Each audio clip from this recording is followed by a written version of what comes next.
Good morning, everybody. How you guys doing? How was your weekend? I always want to know how was your weekend, because it's always fun to share experience that we have as sound engineer, professional, amateur. You guys, when I say amateur, not in a bad way. You guys are doing this for fun, not for a living. I want to know what thing did you face and you come over this weekend doing sound? Hi, sorry if I'm feeling, looking, and sounding tired. I had a rough weekend to show a couple 100 kilometers of road, less hour of sleep than I can count on my hand, so you get the big picture. Another hot one today, another hot one in the studio, but I'm always glad to be here with you guys. I want to know what... I've already asked that question. Sorry, I had some mental note about stuff that I wanted to ask you, but something I want to go over with you today is a bug that I have this weekend. When I reload a file, let's go into the lovely console view here. Sorry, I got some still weekend leftover on the console, a little bit of dust because I was out on a festival with the console. It's set in not in the sun, but in a street in the middle of a festival for a day, so a little bit of dust over it. I had a towel at some point, but didn't grab everything. But anyhow, here's something that happened. When I first recall my scene this week, this Saturday, when I opened up my little friend Simon scene, for some reason, I power up the console, do a scene change. And you know what? Maybe I can try it with you guys. We'll see. We gotta lose sound when I'm doing this, or maybe not. Maybe I have my streaming set up on that show too, but hold on. Let me first save my show file. I'm gonna come here, Wing live stream. This is what we're doing here today. We're doing a Wing live stream. Gonna go save, confirm. There we go. I'm gonna load my friend Simon's show. And for some reason, my effect rack did not recall, and I'll show you what happened. But let's try if it's doing the same bug again. I'm gonna go here, load. Sound will probably drop, you will lose my mic. Don't move.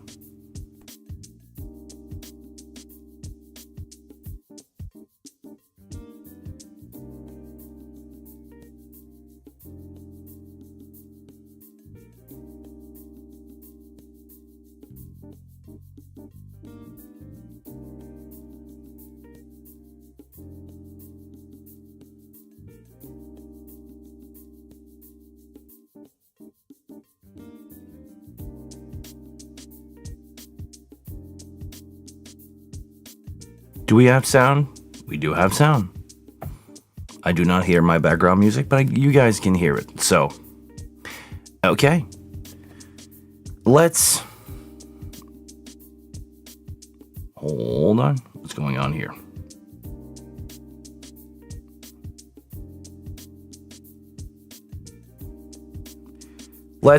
Sorry. Let me explain to you what happened. In my effect rack, here, you can see now that I have some view meters going. You have some insert that is not used, like this one is not used, but there's still some level going in there. My fake snare bottom, this is the trick that I'm doing with a pink noise into a gated channel with reverb on it. I got a video on that if you are interested, but for some reason, everything in the rack was clipping. Every input and output was maxed up to the red. I did not get any sound, and for some reason my bus compression for the vocal was not doing anything. On Simon, I have a bus where all my vocal are sent into, compressed into a 1176, and then sent out to the main. For some reason, all my effect rack and the bus were not responding. I tried a couple things, tried to turn them on and off. The signal was not going there. What's up, Ivan? Welcome. It's been a long time, my friend. The only way I could get the effect rack to be working again was to reset the console. I don't know why. I had to physically power it down, power it back up. It went. I tried to reset the console, did not work. I don't know what happened there. If it happened to somebody else, please let me know. I did not have time because I was late for a sound check. I did not have time to film that, but this is just a bug that happened when I was recalling a scene. I did a recall. Maybe it was not working before that because I had maybe sync problem or not. Because on that show, I'm running two Cat 5e, one that I plug into A, one I plugged into C, the same as I do on my stage box. I'm doing a clock loop because sometimes, and I experiment that with the X32. Maybe I'm gonna lead on to where the bug is. Sometime when you had an X32 back in the day, and you had too long of a cable, Cat 5, Cat 6, whatever cable, in between your stage box and your patch. If you were to create a loop of AS50, sometimes you could fix the audio drop if you were on the edge. So what I used to do is run one cable to the console, other end of the stage box. If I was getting drop out, I would add a second cable, go from port B to port B, and sometimes it would fix, actually most of the time, it would fix the sync between the two. If you unplug one of them, it was there dropping out, there dropping out. So to avoid those problems, and if I can avoid to have a glitch during a show, I will take the precaution to do it. And I'm running two cable anyway when I'm running out my snake. So I just plug one into port C of my DLT51, one to port B of my X32 core, run that into port A and C here, and it most of the time it worked. Actually, 100% of the time it worked. But could that be the cause of the bug? Because that's unusual setup. Who knows? Hi, Andy. Will you say that when you recall a scene, the effect didn't change? No, I said that the effect rack was not responding. The effect rack right here.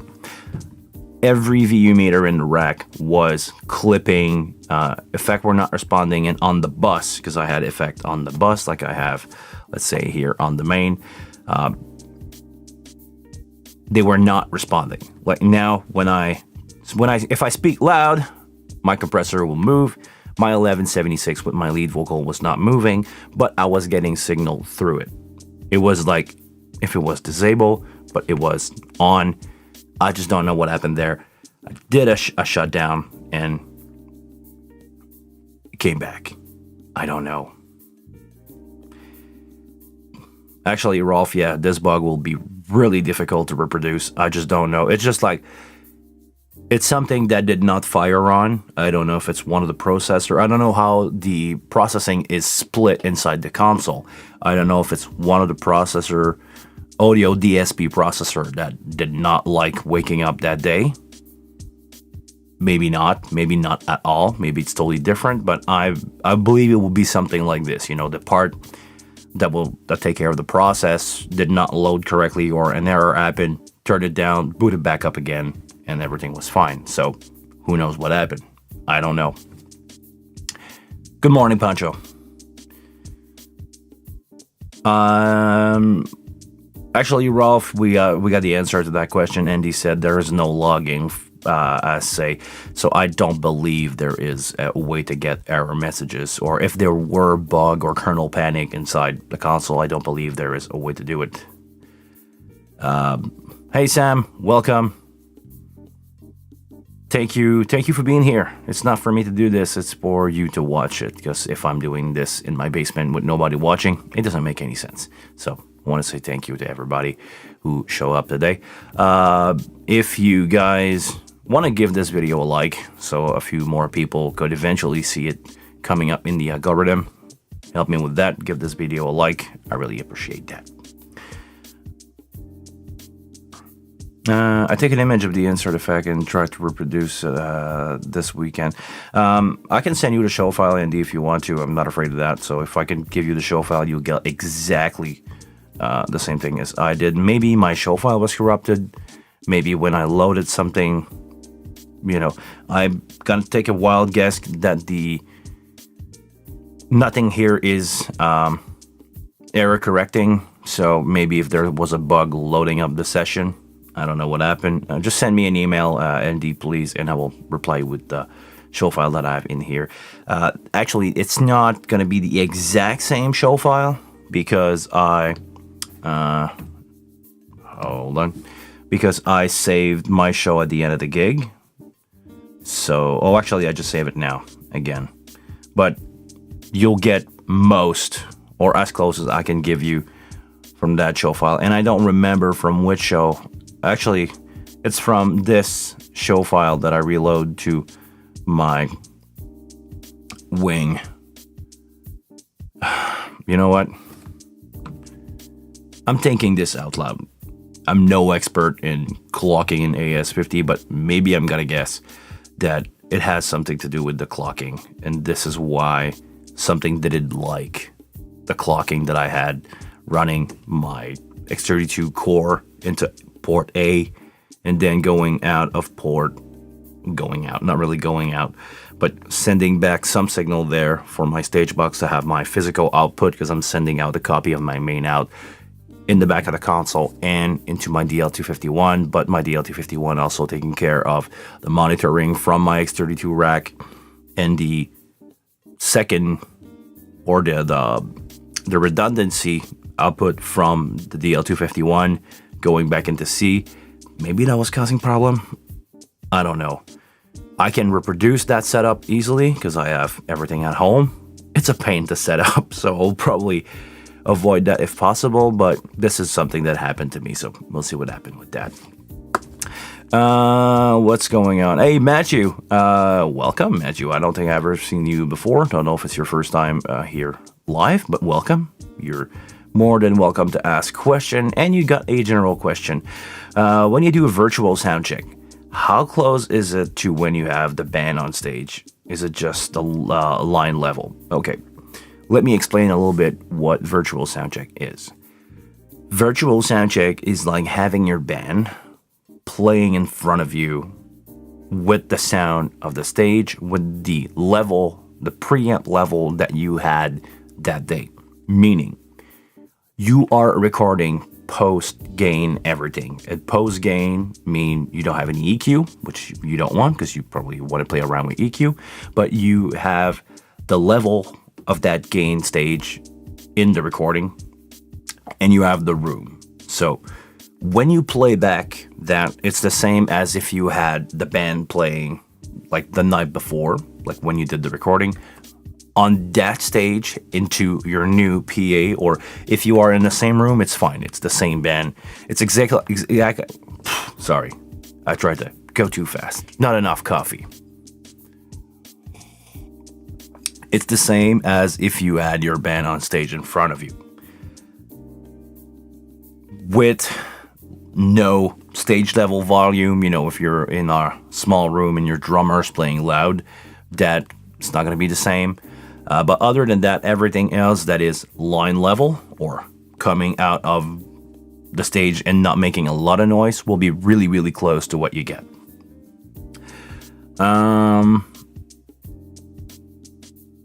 The way the virtual soundcheck is working is you are recording your preamp level, set that in stone into a SD card, and playing that back. So if you play around with gain between your virtual sound check and your recorded performance, actually if you play with the gain between your recorded performance and the band live and you change the gain in between, it will not be the same. You don't want to change the gain.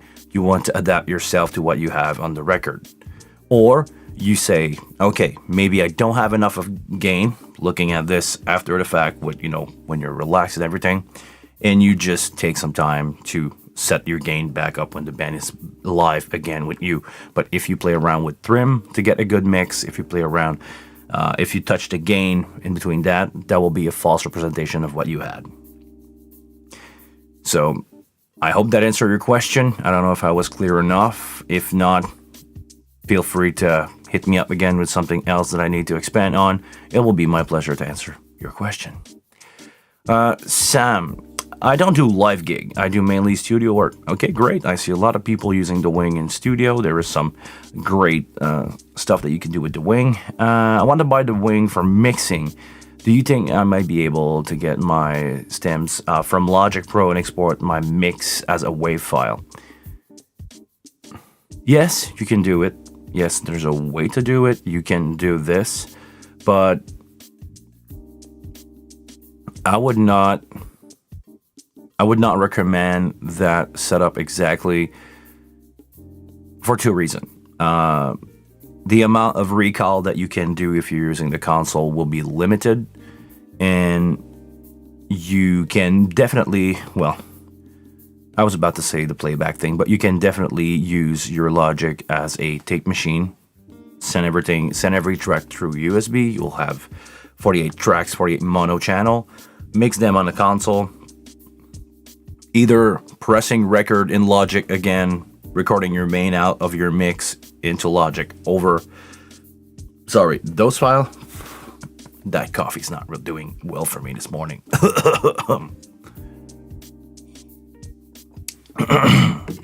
But you can also record to USB. Put a USB here on top. That would do it. But then you will have to re-import that into a computer to do some small mastering if you want to get really loud level. So I don't know if it's a good idea. If you want to spend that much money, you will definitely get a good surface with the console. Plugin wise, there is some, I believe, better option in the plugin world that will do. And the main reason is because the Wing is designed as a live console. It do not create latency. Some of the great plugin that I use sometimes will create latency in your mix, but that's compensated by the DAW, so you don't really hear it. But plugin that are really complex, that emulates transformer and stuff like that, and reverb, do create a lot of processing and sometimes request your DAW to add latency to your mix, so it has time to process that information, spit it out the way you want. And the Wing does not all of that. Meaning, I had a conversation about that a couple weeks ago. Let's talk about compressor for a second. Here you can see that I have my beautiful no stressor compressor. There is better option out there if you want to have a no stressor that will probably have transformer distortion or not, or overdrive, and it will process kind of the same way here with the no stressor, but it will not have, what's the word that I'm looking for? Non-linear emulation. Is that the word? Is it what I'm looking for? Basically, it does not emulate transformer and distortion. This is a perfect representation of the no stressor circuit in the way it works, but it has, I don't want to say no color, but it has a different color from the real unit. It just works the same way. It's just exactly the perfect unit on paper with no harmonics distortion, no nothing. I believe this is how the plugin in the console are designed because it requires less processing. And this is why you're able to get 40 stereo no stressor on 96 track or up to 96 track plus your effect rack full with the processor that you have in there with zero latency or almost zero latency. So for the studio, the preamp that you have in the back worth the money just by themselves. Those are Midas XL4 preamp, like you will find on a XL48, basically. So that will work. That would definitely work. But I don't know. Mixing with it? No. Tracking with it and using maybe user signal to send into Logic really good source. Because I don't know if you notice, Sam, but maybe I'll teach you something. On the wing itself, for output, you have in your routing menu output. Well, actually, if you don't have one, you don't know this. So I'll teach you something here. Yeah, I hope it. You have something that is called user signal. User signal is 24 channel that you can output to your USB, to other physical output. But here we want to talk about USB. So you can take a channel like I have right now. I have my channel 40, which is my talkback. It's going here into this user signal, and I can send that out, as you can see here, to USB. And I can decide if I want my user signal to send the signal pre or post. So I mostly want to go post. Come here, and everything that is on my channel strip will be sent into my USB, and you can record your signal that way. So if you want to shape the signal before recording it, like, you know, doing the processing that I'm doing right now, I have some noise suppression, so when I don't speak, you only hear the background music, you don't hear the background noise of the preamp. After that, I have some little bit of EQ, a lot of compression, and if I decide to go loud, you have a lot of compression, but my signal going out, you know, is compressed, will be a big block of juicy audio. As you can see in the bottom, you know, my preamp is going here, volume, it's moving a lot, but here in the bottom it says a steady -18 signal going to my main out. You can grab, basically, if this is your signal chain in the wing, you got your low cut, your gate block, that could be anything here, EQ, compression, first insert, second insert that is not used that I can just take out, second insert block, and you can take all that and send it into your DAW. If you are doing this for that reason, the only other unit that I know that can do this is UAD Device. They do some kind of more complex emulation than the Wing, but they have less feature. So if you want to look at the Wing that way, to have 24 user signals set up that you can send into Logic, they can pre-process before even mixing. I'm talking about recording with some, you know, dynamic processing, some EQ, and have really great recorded tracks to work with. I would go that way. For mixing itself, I would go into DAW mode. DAW mode, can you see if I'm doing, hold on. I'm gonna switch my console. There we go. DAW mode give you, or replace the surface.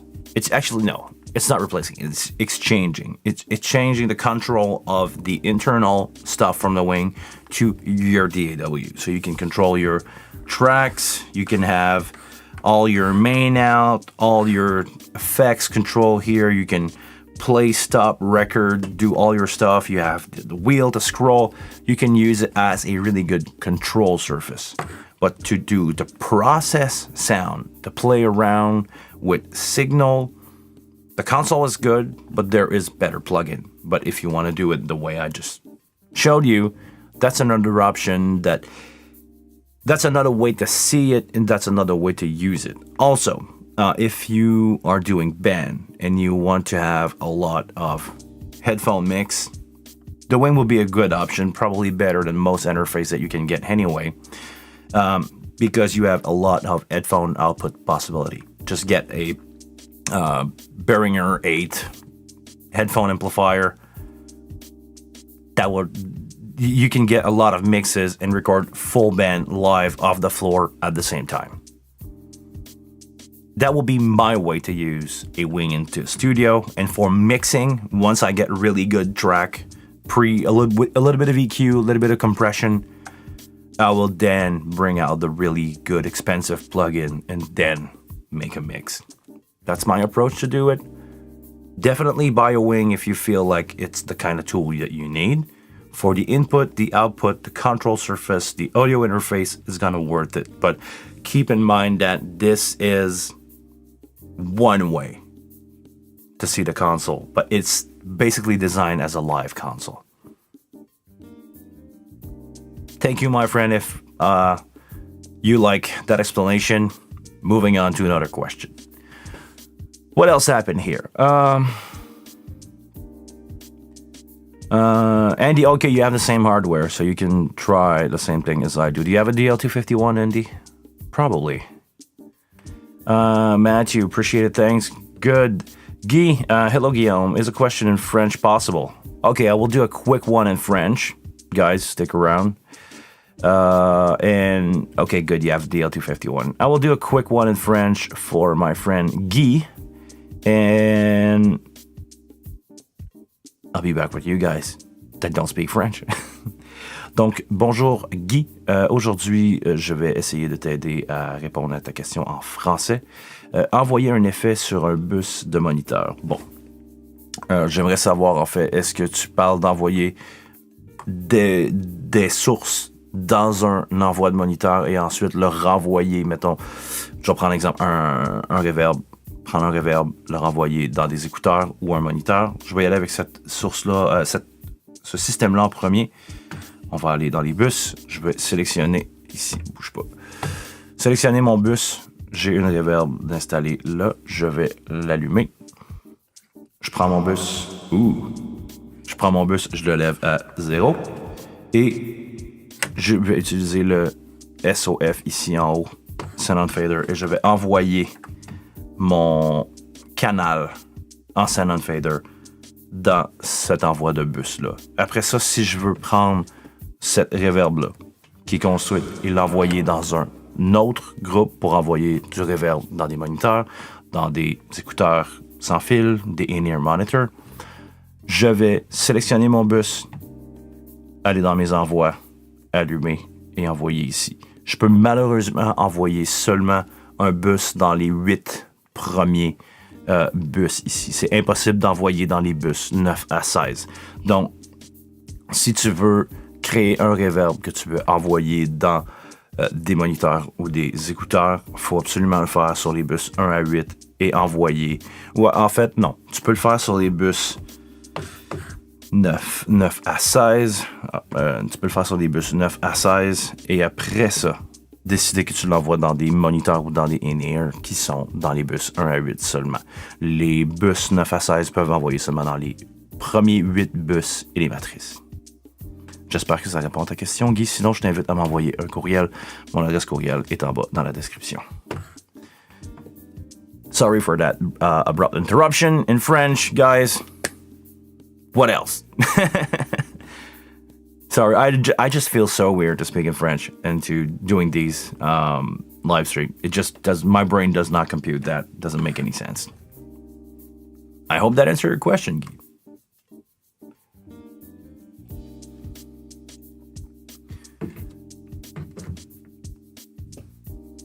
You're more than welcome, my friend.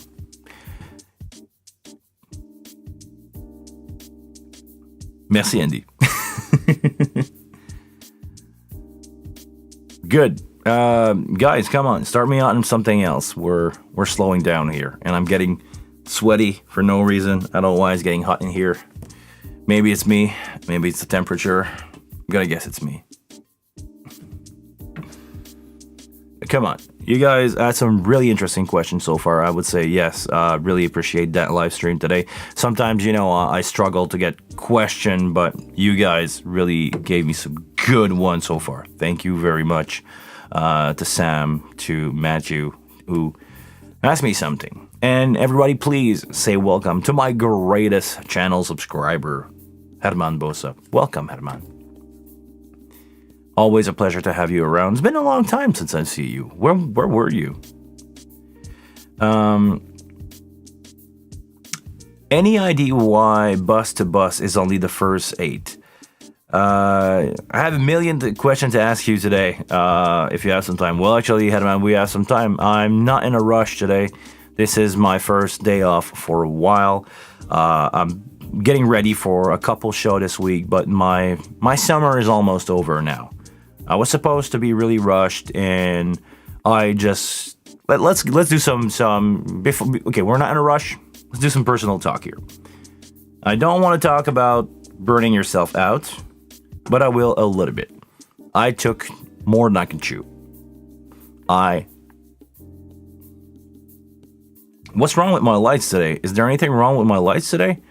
I tried something different, Herman, but I just like didn't light up the front. I felt it was more casual, but you tell me if there's something wrong with the light. If it's not good, I'll bring it back. Actually, I'll tell. Let me know, guys. I'm just gonna bring that up again. There we go. Is it better? Let me know. You look darker than usual. Well, am I not? Or should I say, is it my soul that's slowly going out of myself? Just kidding here. Okay, but seriously, I will get back to your question. Don't move. Stick around. Better? You guys like this better? Let me know. Okay, personal talk. I took too many jobs. I worked pretty much every day for the month of August. Sometimes 2 shifts a day, sometimes a corporate event in the morning, a rock and roll gig at night. And I've been doing this for a couple months now. June, July, and August were really, really rough. We're almost at the end of August. I had some show that were moved, some show that because of the rain were moved to the week after. And it gave me time to just relax a little bit. I had 2 days off in a row. I don't remember when the last time that I had 2 days off in a row. And my body just decided to say, "Oh, you know what? You're done now. So let's take a drop. Let's crash for a bit." So now I have trouble walking. I'm work out to the bone. Even if it's been a long time since I've seen my bone, but I'm worked out to the bone. I took too much to have a healthy life. I physically can do what I did, but it's not good for my mental health. It's not good for my body.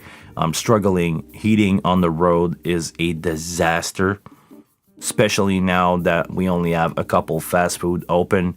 I spend way too much time out on the road, eating badly, sleeping badly, probably having too much alcohol because, I always said to my friend, I have 2 problems with alcohol. I don't pay for it and I get as much as I want because in festival and rock and roll situation, there's just a stack of free booze everywhere. So a good mixture of that made me realize that I'm not 20 anymore.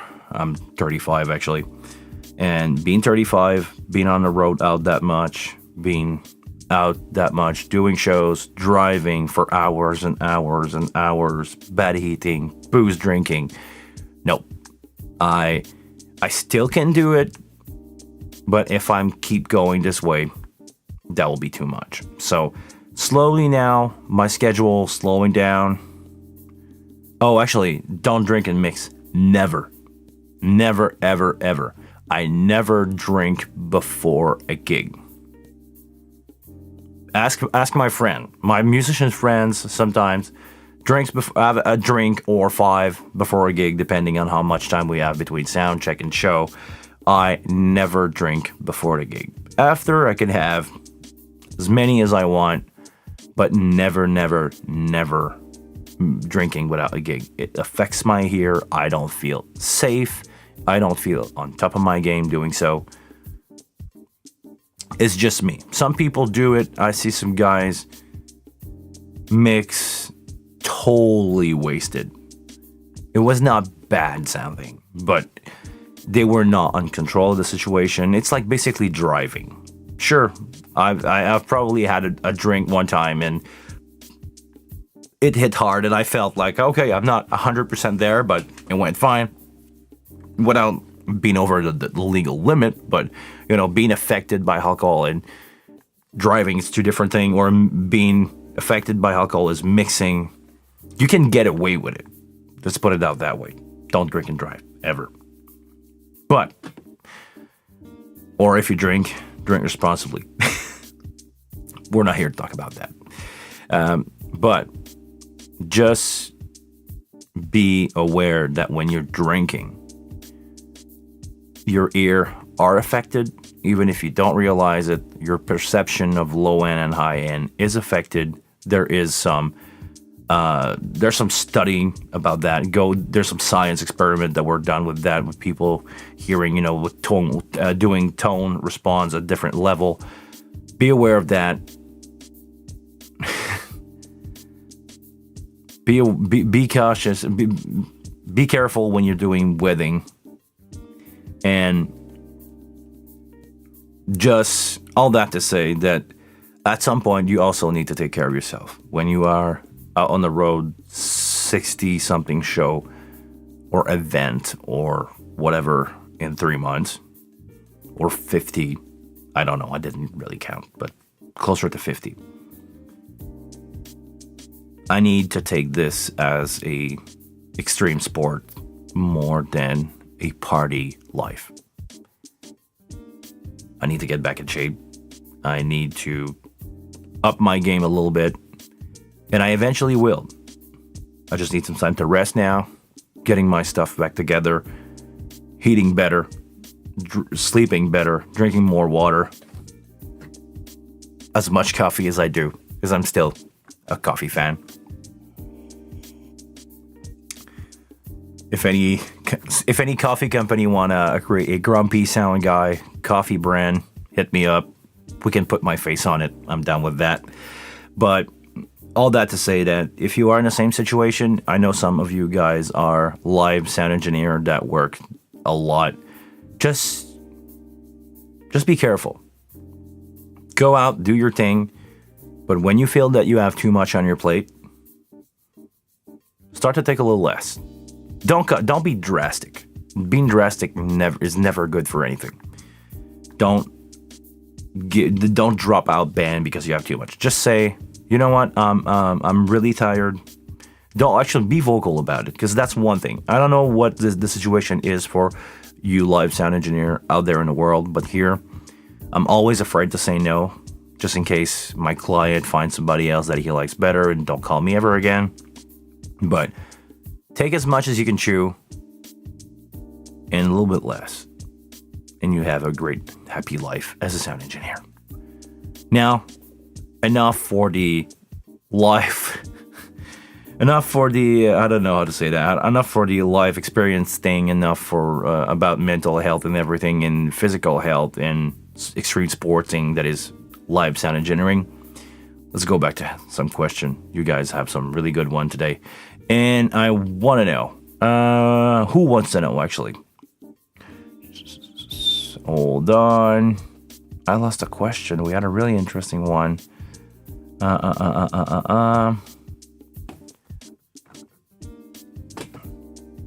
Where is the gentleman? Oh, there we go. In between Harman comment.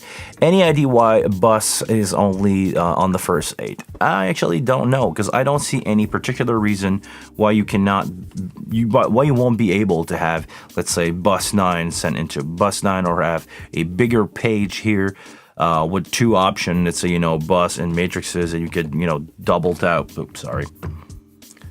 I don't see any reason why you cannot have 16 or have 24 bus and like double tap, or have an extra page that says out to bus, out to matrices, or bus to dart out, or I don't know why.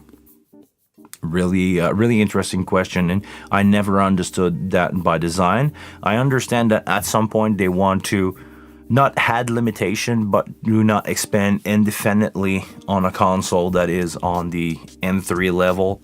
It's the flagship from Behringer, but if you think about all the Music Tribe company, this is a entry-level console if you compare it to the HD96. So at some point, they have to put some kind of limitation to the feature that you have, even if I honestly don't feel limited by the wing. Actually, it's the other way around now. I have to work, gonna quote you something from Big Mick, who is the sound engineer for Metallica. He said, back in the day, we only had one knob for EQ on every channel strip, and you didn't have that much choice of an EQ and that much choice of a frequency. You just have, low, mid, high, then you have parametric EQ, and at some point that was it. If you wanted to have more, you needed to have, your guitar into a bus, put a graphic EQ on it, or compression or anything, or insert something on it. EQ that out, and you needed a bunch of racks, so you felt somehow limited. But now with the digital, there's always, like a second insert and a third insert, and another way to have another extra EQ on that group, and so it's throwing the ball back at you. With the wing, I kind of feel that way. Now, I don't feel limited. I feel limited on an X32. I end up, I feel some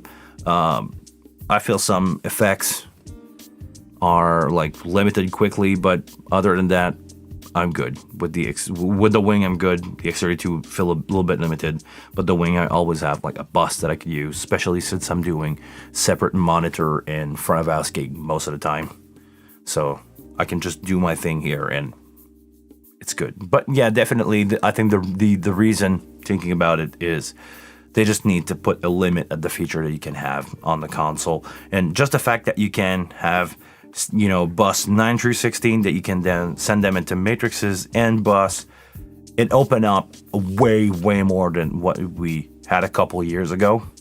So I don't know, maybe in a future firmware update they can definitely fix that. This is something that can be asked and corrected or enabled, but I don't know. What else going on in the chat here? Do you guys have any questions? From Michael McCoy. I haven't been able to make it on a while. Anything coming out from Behringer on show control? Seems like they have deserted us. I don't really know much about what's going on with show control as of now. I know there's some work in progress. I know. Trust me, guys. When I say they care about this console, they do care. It's just like, think about the size of a business as Behringer. Think about what kind of year we just had. Everybody. I start to feel like the whole COVID thing is getting like we're slowly getting over it. But I feel like they are still hold back. They're still back on the catalog on that. So a lot of people working on the wing, they fix bugs as fast as they can, and they try to put new feature on. But the show control thing, that will be a rough one. Because, example, like I said today, I just open up my console, open up my scene, and for some reason, my effects rack was not working. This is a bug, but imagine that happening as a bug during a show. You want to have, between song, you need to change your effect rack because you want to change your delay because your delay has, let's say, a per song time base.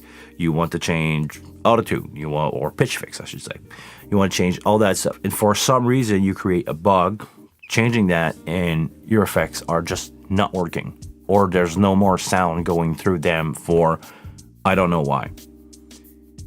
The kind of feature that show control enable can probably crash the board at every second. So they have to be really sure of what they're doing. They have to be really on their game on that and make sure there is absolutely no bug like that.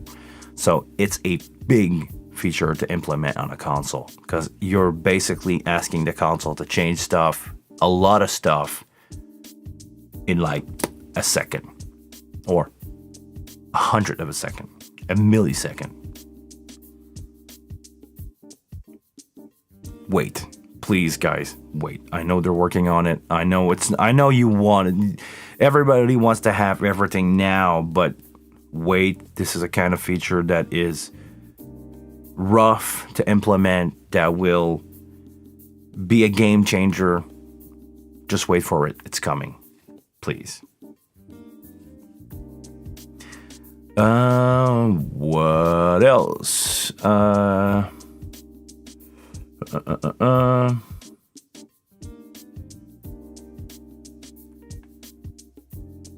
do you mean, Herman? I'll be happy this winter when I'm stuck at home with no gigs. I don't think so. I don't think, actually, if we're talking about closing down, I don't think we're closing down here. That will probably not happen.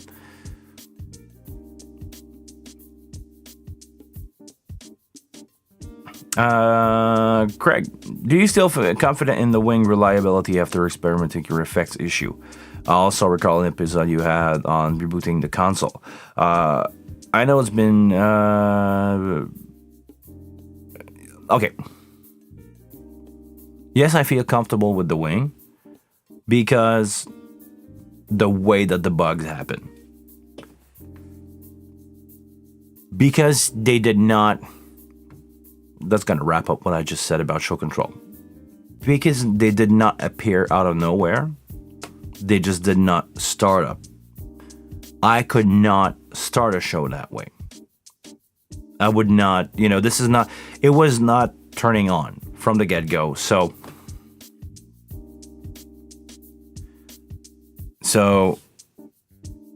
because the console just not turned on with those feature, I went there, see what's going on. Okay, it's not working. Let's do a reset. This is a computer. You have to remember, guys, this is a computer.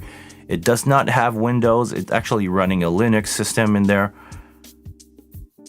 This is a computer. It's possible that it's not starting. It's possible that some parts die. It's just computer. We're basically using a fancy, dedicated computer that is made to do sound. This is what we're doing with this thing. So, bug can be fixed. Hardware failure can happen. Remember the touchscreen? Behringer had a bad batch of touchscreen, and it's probably has impact the amount of console that were sold because of that. People were really vocal about the screen not working. It still happened today.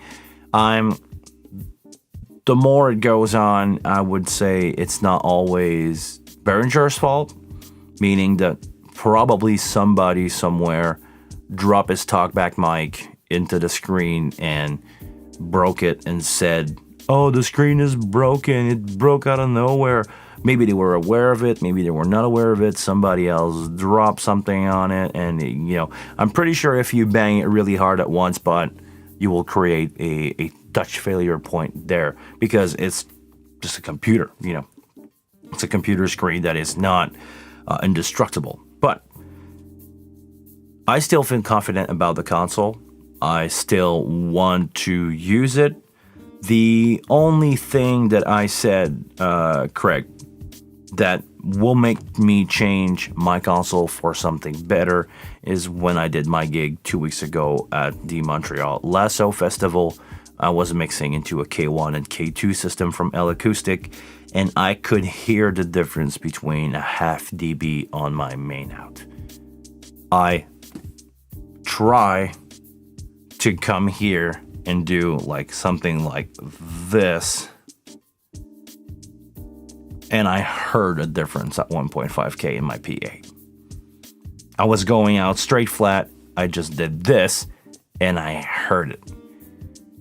At that point, without my DL251, with Behringer rack, with X32 rack preamp, I felt a little bit behind compared to people who were mixing next to me on Digico.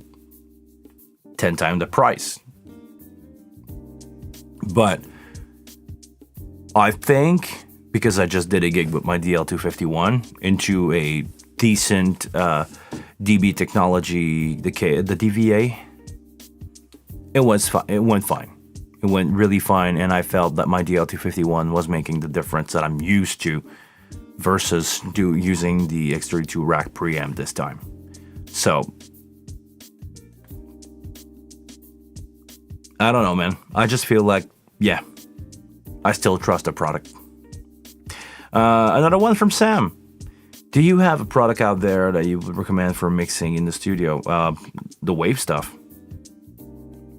The Wave stuff is really good if you want to have great plugin, or if you are using Logic. Sam, my friend, if you are on Mac, get the 90-day trial for Logic.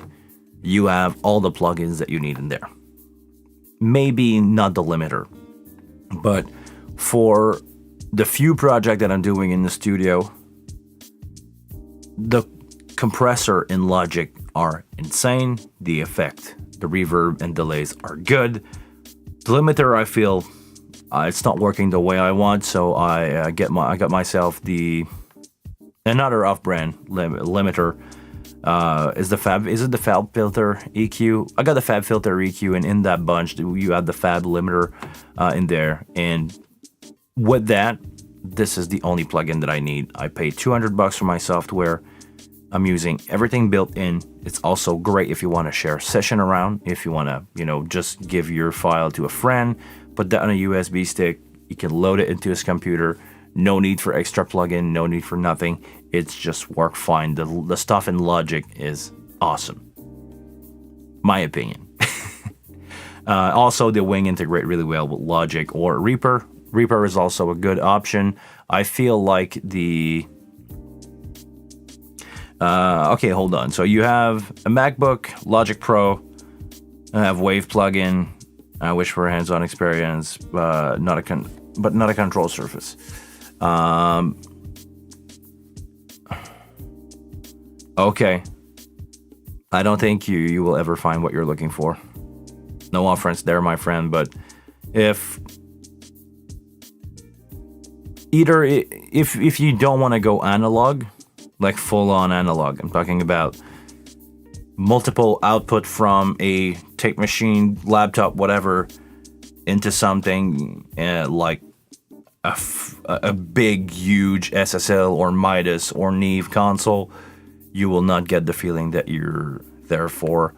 So I would say try a control surface, try something like the Wing. If that makes you happy, you think that you can play around with some EQ, but there's no magic to be made. If you want that, go analog, and that's the field that you're looking for. It's going to cost you a boatload of money. Otherwise, it's digital is the way to go. Plug-in is the way to go. If you don't want to spend $100,000 on gear, because 1176 and LA2A and Pultec EQ are really expensive, and the contour and the console to plug everything in, and the cables to plug everything together, and the time that you're gonna I'm sorry. I'm really sorry, and also I never really spoke that out, but after doing a lot of shows and a lot of good vibe with people, good recording of people doing good performance for people that are good in front of a microphone is something that you cannot buy. I know it's the hard truth. I know nobody wants to hear that, but if you are not good, no amount of processing, no amount of whatever is going to make you any better. Learn to play on time. Learn what is groove and feel and time feel for a song and for a style of music versus try to patch everything with plugin. Don't try to record really good performance of people and you have way less of a hard time mixing them. I'm sorry, that's the truth, or that's what I believe. Sam, I'm sorry. I hope you will find what you're looking for. Glad if I could help you a little bit.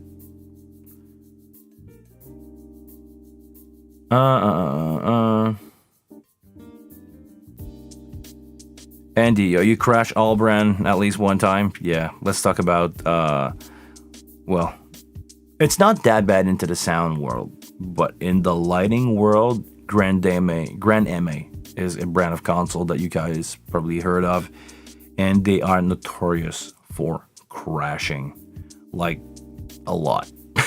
Like most big show run two in parallel. If one crash, the light designer or light operator just switch from one console to the other while somebody else is resetting that one, and once he's good, he just moved back over. So we're dealing with computers. They can all crash, they all have bugs, and it's all software and bugs. But honestly, I had a conversation with somebody who used to be my school teacher when I was younger. sound school when I was 20, and we spoke about the wing. He said that he wanted to learn it for maybe doing show here and there, looking to it for the company that's working for, the rental company, maybe having one or two.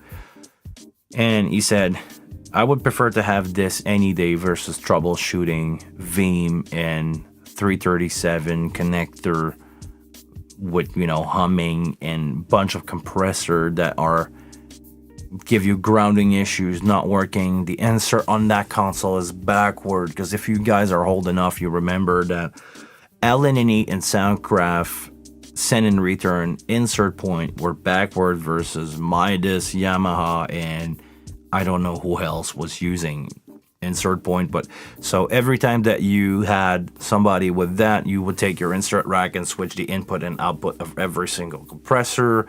And oh man, cable management was a nightmare. And at some point you forget to plug something in all the way, so it was not working, or you're a grounding issue or low signal, you didn't get it, and then you hit the cable and everything just go like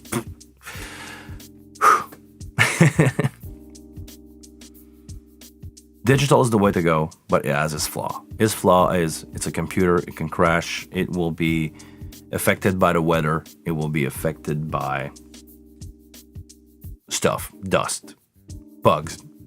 It can happen.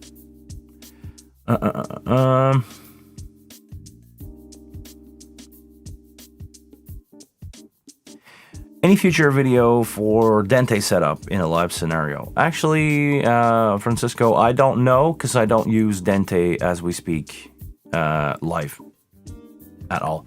Actually, I didn't use my card other than to do a recording. Back in March, I double record everything. I was recording with Dente and USB. But other than that, I didn't use that card. Okay, Herman, come on, give me some question, Herman. You're actually one of the member of the channel, one of the longest member of the channel, and I guess this is a good time for me to do a segue.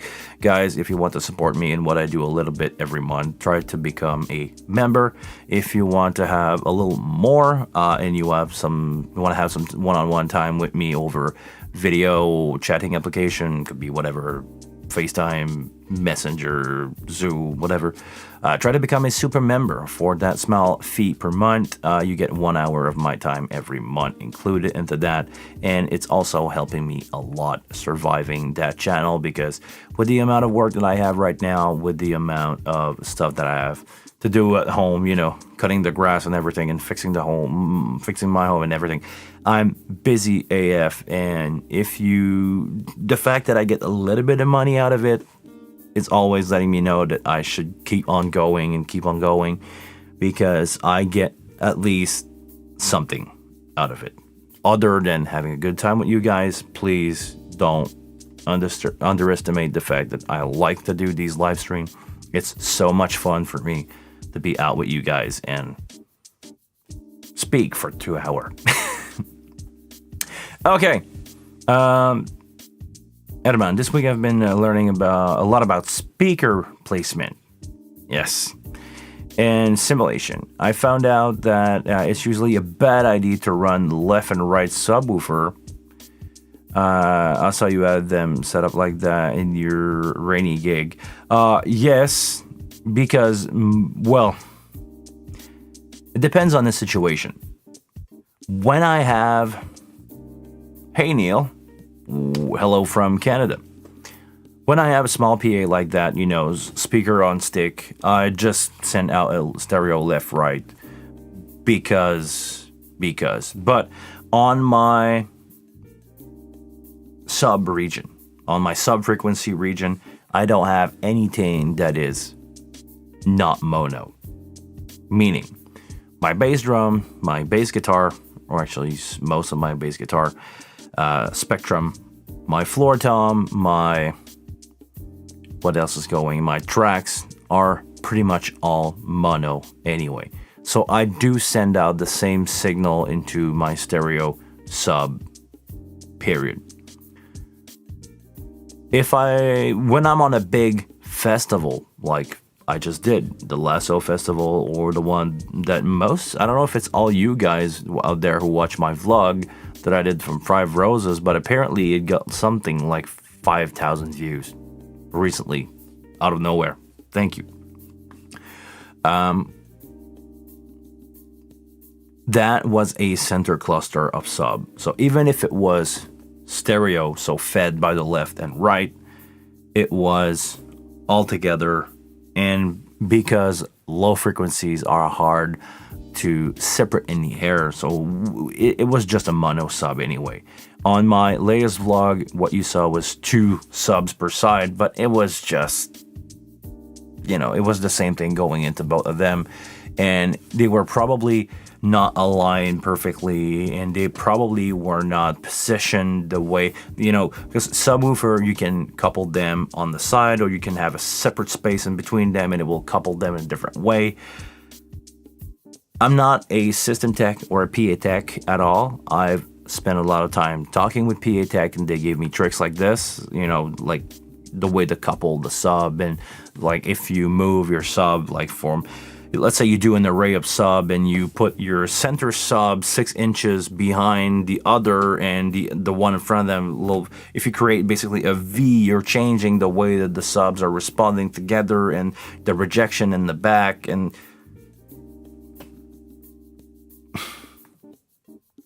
also there's cardioid sub or not. Depends on what you want to do. This is pretty much endless. All I'm going to say is there is a perfect setup for the speaker that you have in the room that you have, or the speaker that you have in the situation that you have, and just try your best. And if you have a better solution that work better when you want to place your speaker and set up your speaker, do it. But definitely, there is a way. There is a perfect setup for every room. Sometimes it's weird, but most of the time it's working. What else? Hey, Chris Garco, how's it going, man? I got lost this weekend and wondering where the metering page is when recording on the internal recording. I'm not talking about the meter. I'm talking. Okay, it's actually right. Oh no, I do not have an SD card in there. Hold on. It's in there. Can you see it? You have some VU meters going. Actually, you can see I have a copy of my left-right going on right now. So in the card itself, you have a meter. Sorry if it's not clearer, but like I said, I don't have an SD card in there. But if you were to have an SD card and record that, you would see all the signal going into those input of the SD card there. What else? Yeah, it's the SD card recorder. You also have the same thing on the USB. If you were to have some stuff in there, actually I can patch something in there just for fun. I'm gonna go output, recorder. Let's say that I want to have my local input 8. There we go. This, and what else? Let's go bus, main left, main right. Okay, good. Now we patch that. There we go. On your SD card or on the USB, it's the same thing. It will show you the level of what you send into that recording. What did you press? What do you mean, what did I press? I pressed the SD card in top. Once you assign input to that, it will show you on the SD card that is recording what the level are that you are recording.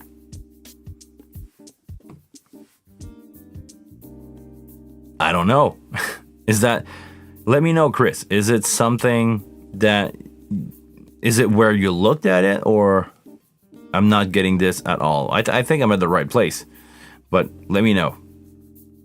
And if you guys have any more question, let me know. We've been going at this for an hour now, actually an hour and 5 minutes.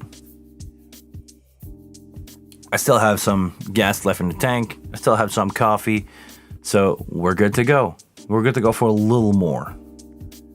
As long as you guys give me some good question, I will keep on going to answer your question as best as I can. Let me know.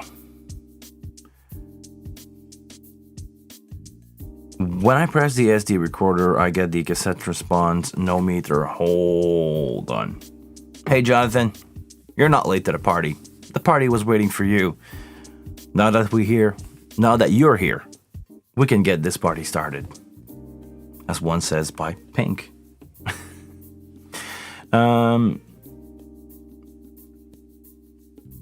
Okay, let me grab an SD card. I'll be back. Chris, hold on. Please do not move, guys. I'll be back in a few seconds. Pretty sure I have something here.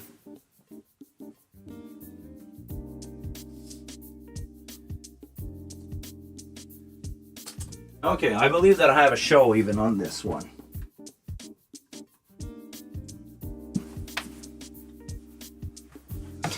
I believe that I have 5 rows of show on this one.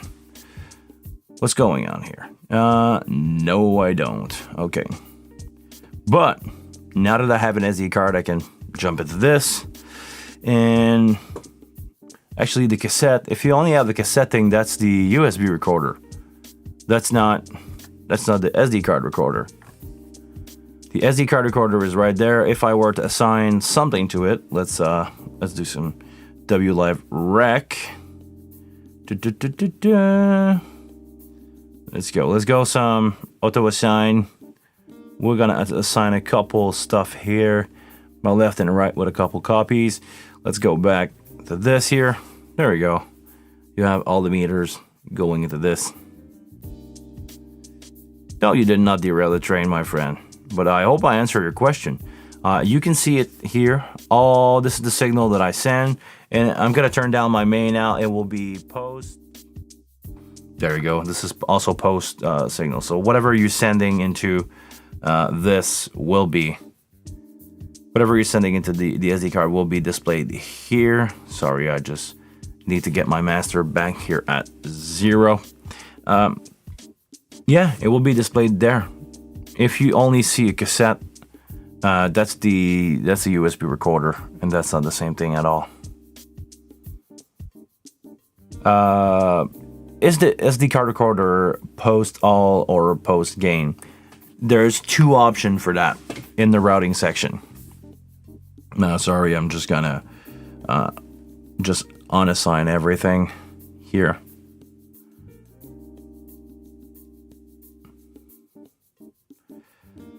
Okay, and that can go away. Okay, now I have nothing in there. So the option that I have for my SD recording, wish I could send a picture. You can actually take a picture of your screen using utility and control and send me that over Messenger. I will get it on my phone if you do, and we'll get back to this. But before we, sorry, I don't want to miss out on that question about the pre or post gain. 2 options for recording, or more option than that. But once you click here on the channel, you can have everything here as a source to put on the SD recorder. It could be WPlay Live, so you can A/B between 2 SD card. Patrick Gimayo's got a great software that will allow you to do that more easily, almost automatically, like a tape record. You bounce between 2 cards and you can do a full-on multi-take recording with only the wing. He's got a software that will allow you to do that. So if you were interested in that software, go visit his website, x32ram.com, x32ram.com. I don't remember the name of that software, but he has a couple. But be on the lookout on his website. You'll have all the information that you want. Okay, so everything here is pretty much, to answer your question, post-game, meaning it will take a source, like let's say your AS50A. If you have a stage box plugged in there, you can just record those preamp directly. This is how you do basically a virtual sound check. You record the preamp, playing it back through your console, or you can go user signal. User signal is whatever you set up on that channel. You're recording the whole channel strip with whatever effect that you have on there. Those are the only two options that you have really for recording source onto the W Live rec card. You can work your way around and send something into a bus and record the bus in there. And yes, the user signal is only 24 channel. I don't know why they set that limitation. Again, I don't see any reason why it cannot be 48, because we have 48 channel. But that's the way it is for now. So,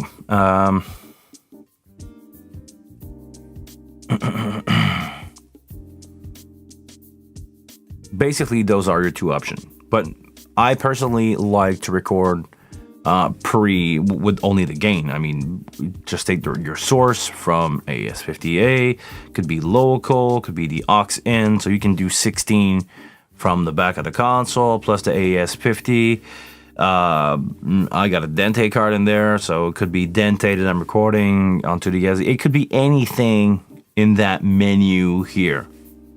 It could be just your effects return from the effects block. Could be what else? Could be your monitoring. If you decide that let's say I'm doing a video where I'm a monitor engineer on a gig and I want to let you guys hear what I'm hearing in my monitor, I can grab that from there and record that on the USB stick, or I could record a full band, let's say 40 input, and having my extra 2 tracks here on the bottom. Basically you have 64 channel. You have 64 channel that you can do whatever you want with, and you can take any of these options as a record source that you put on that SD card. I hope that answers your question, man.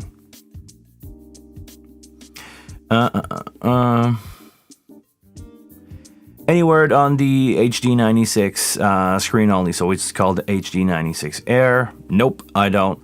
And nope. Basically, no one ever. There was only a couple picture of that console ever shown, and I believe, it was a demo unit that they built for themselves. I never heard about it. I don't know what's going on with it. I don't know if. Actually, I want to ask you guys: have you ever seen a couple of HD96 around? I know a lot of people are hesitating on if they want to go HD96, or most people decide to go SQ versus the HD console. I don't know why. People are also debating between the HD96 and Digico. I'm personally a fan of the HD96 for the preamp. My DL251 is one of the greatest stage box I ever tried. The Digico stuff is as good, let's be honest, but it's a different color. It's a different approach to sound. Whatever has worked for you. I'm mostly a rock and roll guy, so HD96 it is, or Midas preamp it is. You like it or not.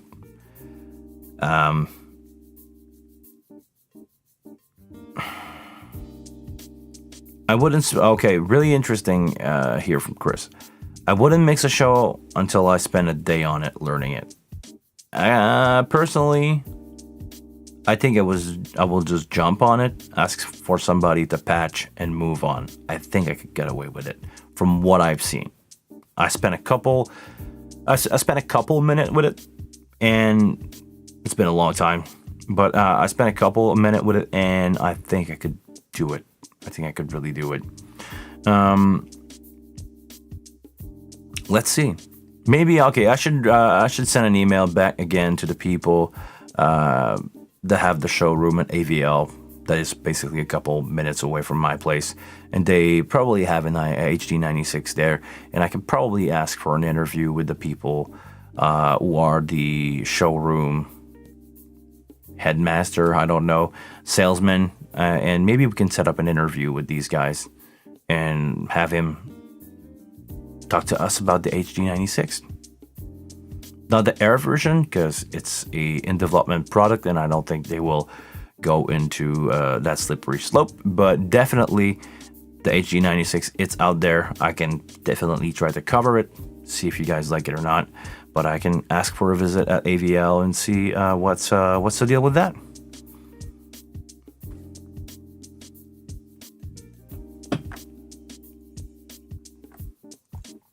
Come on, guys. Throw me something. Anything else that you want to know? Otherwise, I'm gonna call it a day. It's already been an hour 15. It's a fairly long stream to watch, but I just don't want it to go down because this is when in playback people are dropping out. I just want to keep it interesting. If not, well, we'll call it a day. So please tell me something. Start me on something. Jonathan, most of the time you always have a good question. If you have any question, let me know. And Hedman, where is Hedman? He said that he has a couple questions for me. I want to know what you think, man. I want to know what you need to ask me. Let's have a great talk together and maybe learn something. Most people don't want to learn anymore. You guys who watch this show, thank you again. Thank you for being open-minded about it. So, you guys are there and confront to other opinion. Always a good thing. Okay, Hedman. So, going back to the system topic. You never smart all your system. I don't smart all my system for two reasons. And I think I said that a couple live stream ago. I don't have, most of the time to set that up. And on big system where I have a system tech with me, he's already did it. Sometimes it's not working, like I had last month. Okay, let me try to draw the EQ that the guy did. And I'm gonna take an unused channel, but the guy on a full parametric. The guy tried to do something like this, and maybe my cues are not good, but he basically did something like this.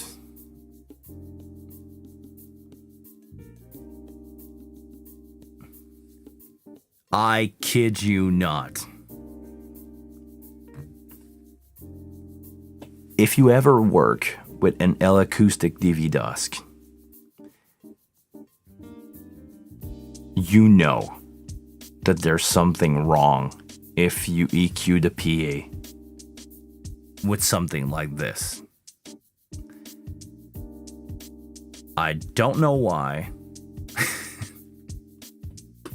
Sorry, I cannot keep that on. I don't know why the system tech, who seemed like a brilliant engineer, did that only to half of the system, because it was a four stack on top, 2 drops of front fill, so 2 box on each side of front fill. He did almost no EQ in the front fill, where it sounded really good, and what I had there is the kind of EQ that he did on the top. As soon as I opened the PA, I was about to ask him if he EQ'd the PA, and he said, "Oh, I EQ'd the PA. It sounded good yesterday." And we're talking about in the process, in the Galileo process for that PA. So it was not like a 31 band. We're talking about in the PA, in the crossover DSP processor. At first I thought it was strange when he showed me that EQ. I pretty much re-EQ'd everything on my side and tried to do some cut here or there to get through that. I had a bit of issue with my vocal that day, tried to get the vocal through it. Guess why?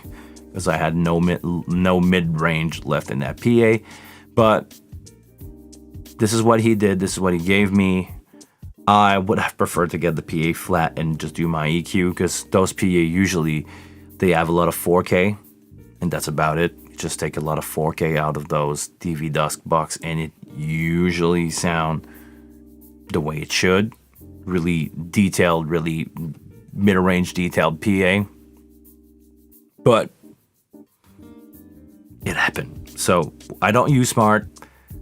I just don't have time to set it up because most of the time we have 2 hours to set the band up, do a sound check, and take everything off the stage and onto the next band.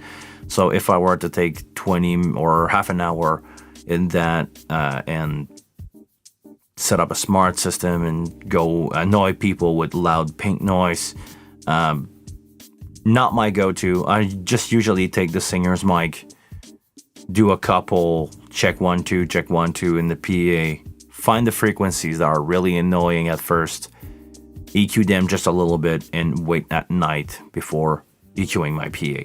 Most of the time, I just go with that. Okay, Chris, we have them in New York, so you have the HD96. Hold on. Okay, let's go back to the SD card recorder. So you press the SD card recorder and you get to the meters page right away. All I see is SD transport. SD transport? What are we talking about?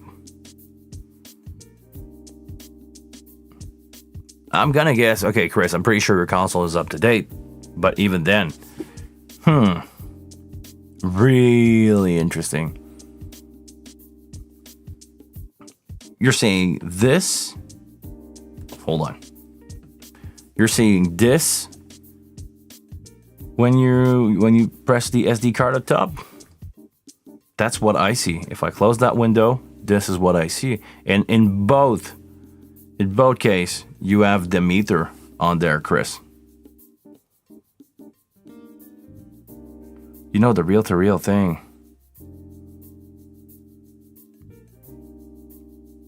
Okay, hold on. The only place that I could see is this. I don't know why. The only way I think you can see a reel-to-reel thing is if you change your limiter for, hold on, where is it? I'm gonna use this one just for fun. Is the tape machine. But that tape machine is just a plug-in.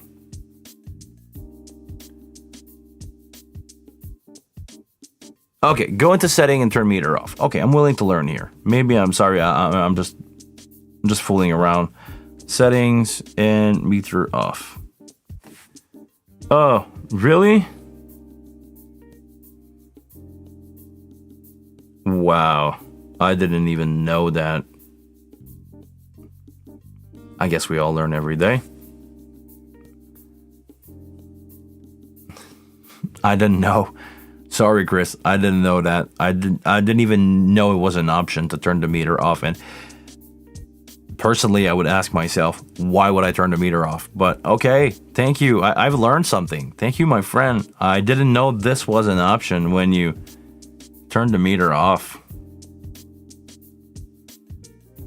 By default, I'm gonna guess this thing is on, right? You probably hit something here, tried to look around, formatting an SD card. Oh, wow.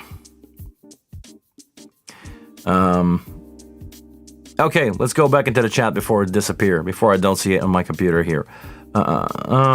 Actually, no, hold on. You guys wrote too much. I have to go back and read it from my phone. Where are the chat window on my live stream? Live chat. Okay, sorry, I'm not getting used to all that YouTube stuff.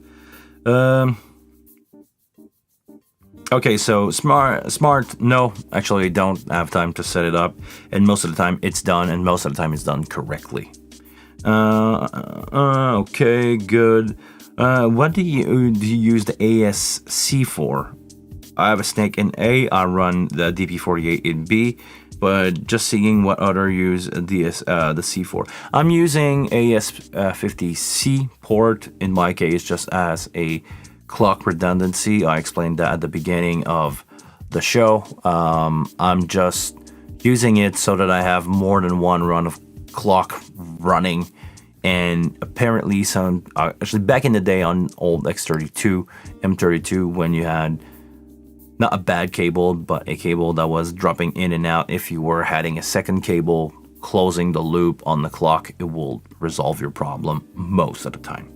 So I'm doing the same thing on my setup, the M32C on one side, going in there, M32 core from port B out to my wing, and then port C into my DL251, so I can get a loop of clock. It's not supposed to do anything, but I found that out, and apparently it saved my butt a couple times.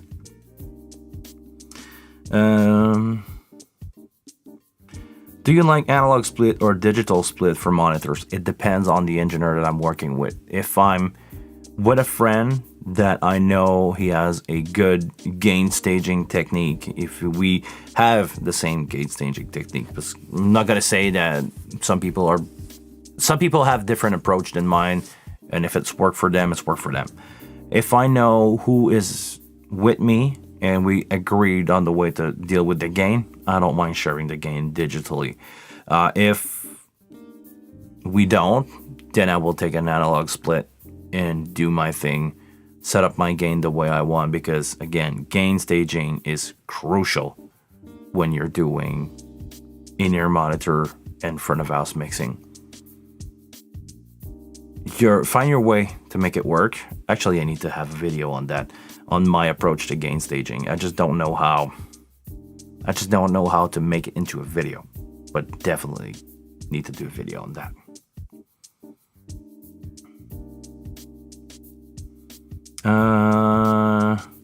Phasing issue, yeah, the PA thing. Okay, Herman, I just found out about the system engineer stuff, and it's like a whole new world to me.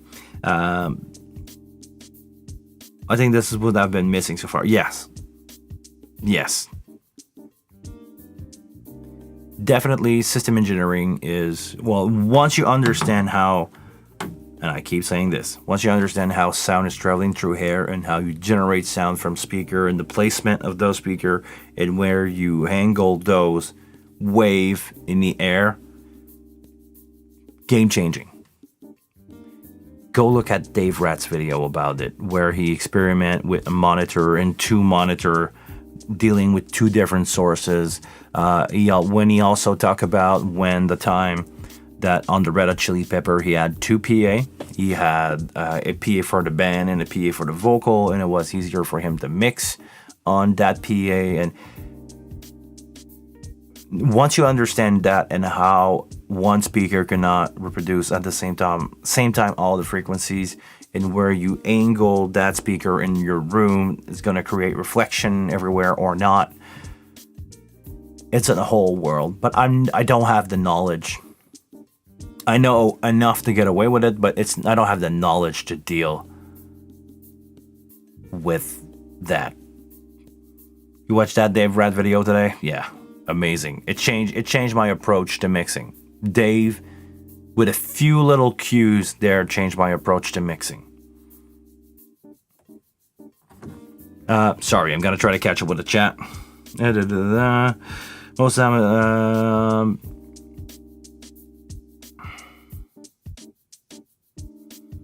oh, Chris, you don't have the time to... Oh, that's bad. Usually, when I'm sent as a system tech, I try to ask time for that. Sometimes I just don't have time, but I try to ask as much as possible to have like a few hours just to play around with the system, put a song in, smart, EQ, well, smart. I don't really do it. Most of the time I just know my PA and I know what frequency needs to be fixed in that PA because I work with it so much. Which video was that? It's a video that came out a long time ago. Like, we're talking about probably 10 years. Go take a look at Dave Ratt's old catalog. He has some amazing stuff that he experiment with pink noise and speaker, and yeah. It's, if you have a couple hours to spend, go take a look at Dave Ratt. You understand the difference between Dave Ratt and everybody else is because of his background in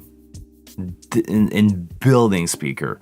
He understands the whole dynamic, how the energy is transformed from electricity to sound and the way it's traveling through air, and he's trying to explain that to people. It's amazing. He barely scratched the surface, but it's amazing what Dave explained in those videos. It's most of the people don't want to watch him because it's just a guy basically in his like everyday shirt filming himself with a phone in behind a white wall. Production quality is not is not as good as the content that he is giving to us.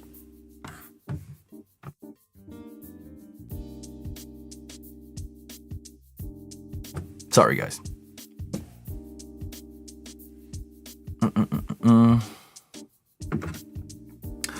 Okay, I'm gonna just try to catch up with the chat here again.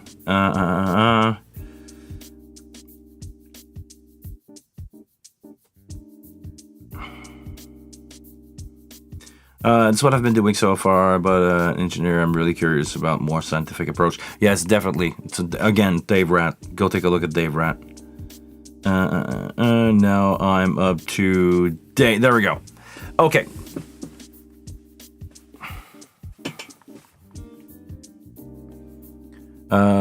Just circle back, but the recorder will perfectly show capture. Okay, good. So it's just a matter of setting up your meter on, Chris. That was it. Could that loop on clock setup have anything to do with the bug that you had on the effect? I believe so, Rolf. I believe doing this can create some bug. Let's say if I turn on the console with that show loaded, and for some reason that part of the DSP inside the console did not like it. That's possible because it's not really intended to work this way.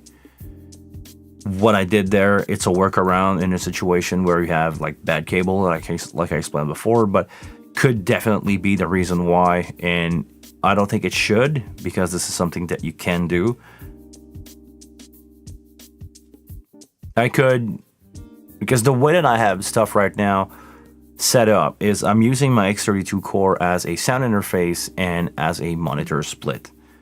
What I'm doing right now, using the port B and using another port from the DL251, could be a way for me to use the split or the way to assign my source. Right now what I'm doing is I'm sending everything into the X32 rack, X32 core, do a custom patch to just reroute everything at front of house through one port to port B, and I'm just using C as a redundancy there, or just for clock redundancy. And well, not really redundancy, I should not use that word, just for clock safety. And doing that, I could also, the other approach that I could have with that setup is using only my X32 core for me in front of house as a sound interface output, and using the line C to get all my input from my DL251, or actually the first 24 input from the DL251 are mirrored into port C for redundancy on Midas Pro Series console. So I could use the first 24 channel of that from port C and using port B of the X32 rack and plug that in, and using only that as the card return or the card out, so I can grab everything in front of house, because I have 13 line of playback on that show. So we'll see. We'll really need to see what's going on with that. I have a blank spot here. Andy said that you will try that with the same setup. Maybe it's gonna crash. Maybe it's not gonna crash. I opened up that system a couple times before and it did not crash. So maybe it's a once in a while. Maybe it's a once in a lifetime stuff that happened once and should never happen again. Maybe it's gonna do it a couple times on my console, but not on yours. And let's be honest, most of you guys do not run the same kind of rig that I'm doing there. So I don't know. I really don't know what's gonna happen with that. Best speaker that you use so far? L Acoustic K1 and K2. and another system from, I don't want to say Omega. It's another Greek letter system that is named, I don't remember. I had that system again this year, and it was so clean and so transparent that my mix was not holding together. When, I was hearing everything separately, and it was not gluing like I'm used to. But definitely L-Acoustic was the same kind of deal. Like when you can hear a half a dB in your system, it's crazy. Well, I felt intimidated by the PA. Let's be honest. You feel like everything you do is a mistake because I'm used to ride, into crappier system, and I have to ride a lot. Now, guitar solo was happening, and I left the fader like 1 or 2 dB, not 6 like I'm used to, and I didn't need to push it through the whole mix for me to hear it. It was just there. And when the guitar player clicked back on his boost to be back at normal, it just dropped by 3 dB like we set up on his boost, and it was so transparent and so clean that I felt intimidated. So L-Acoustic is definitely one of my favorite PA brand overall. I have some other more affordable option like the RCF HDL20. It's a PA that I know really well. I can make it sound really good. Other than that, I don't know. I'm a huge fan of the Vertec, the old Vertec system. I think they sounded really good. The double 15 Vertec PA from JBL. Awesome PA for rock and roll. Electronic music nowadays, it's not as transparent, but for rock and roll, that's my sound. This is one of the first PA that I had this summer with my friend Simon. I don't think I did a vlog on this one. I don't remember doing it. So it was the smaller version, the 10-inch version. So it was a 10-inch horn and a 10-inch awesome PA. I like the color of it. I'm just comfortable mixing into that color of PA for rock and roll music. It's not as high definition as newer PA. It's not as transparent as other PA. But man, I can make rock and roll sound good into those things.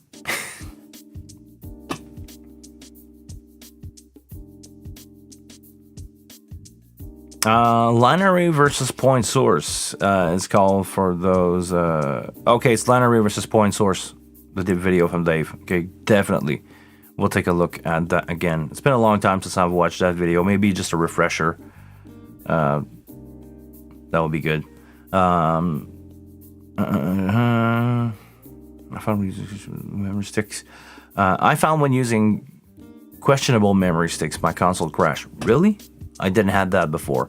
I had problem recording recently on a Kingston drive. For some reason, it crashed a couple times and it's just not working. And I have my other really beat up, like no joke, I cannot believe this thing is still working. I have that really beat up USB key that I found on a console somewhere. It's from like a Congress event. There used to be a event name on the side. It's dirty. It's a USB 2 stick. It's 8 gig, I believe. I recorded some show. I got all my show file on this thing. It's living in the moist environment that is my pocket most of the summer. And I had that thing for a year. Almost like a long time. Maybe not 2 years now, but yeah, close to 2 years now.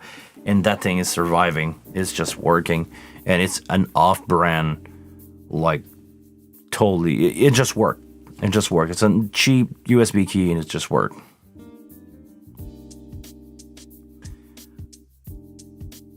Is there a place where you can see playback of your vlogs? Well, all my vlogs are on the channel, Chris. If you didn't catch that, I actually have a playlist of all my vlog every time I...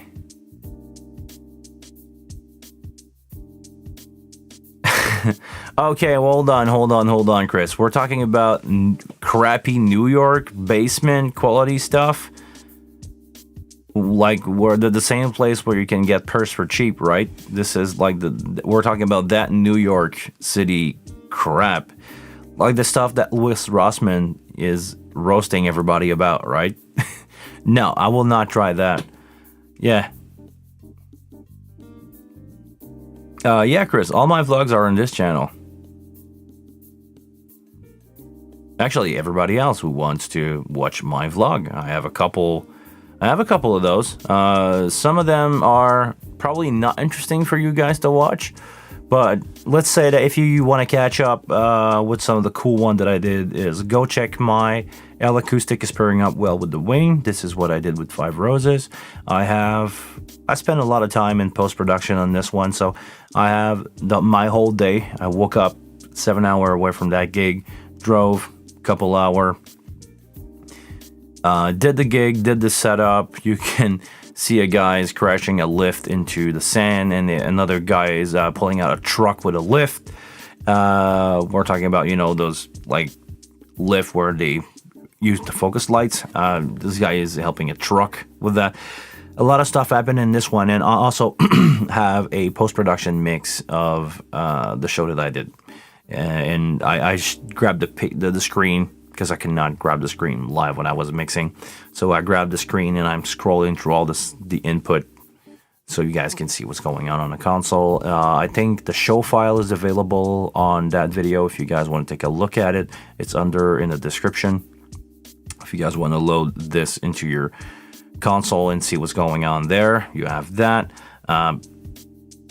Yeah, basically, if you guys want to see my vlog, they're all on my channel. Go take a look at that. Yeah, now that your season is ended, go, if you guys want to encourage me and watch all my videos all the time, put that on a playlist and just leave it there, even when you're not home. That will help me a lot. Okay, Neil, I was told that the X32 needed a USB 2 sticks and the Wing preferred USB 3.1.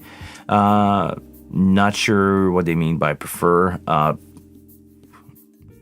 I don't know either. I'm using a hold on, what is it? Let me take a look at it. If you guys don't know. Okay, here I have a USB 3.1. How can I know that? It's because the color inside of the USB connector is blue. That means 3.1. Like, I have the same thing on this USB-C to USB 3 adapter. It's blue inside. Blue inside means it's 3.1. If I go here, this is black on the inside. So that means this is USB 2.1.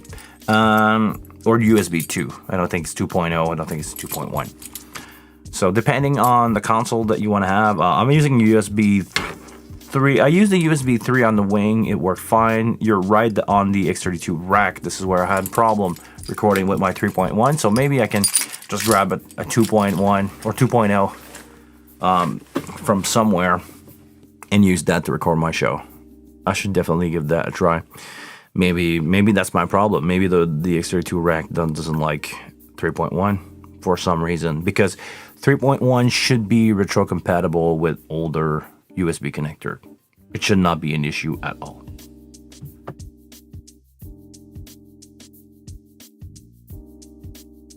Okay, well, guys, we've been going at this for an hour and 43 minutes already.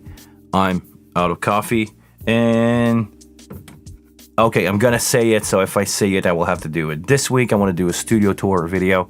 A couple of you guys ask out what's going on here, so I will do a quick studio tour. You will see that beautiful, not so beautiful environment that I call my home basement studio, and that will probably come out this Saturday. Ooh, that's a big commitment. I just write that right there. Okay, guys, thank you very much for being here.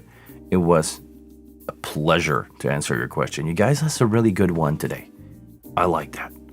Until the next one, I want you please to take care of yourself.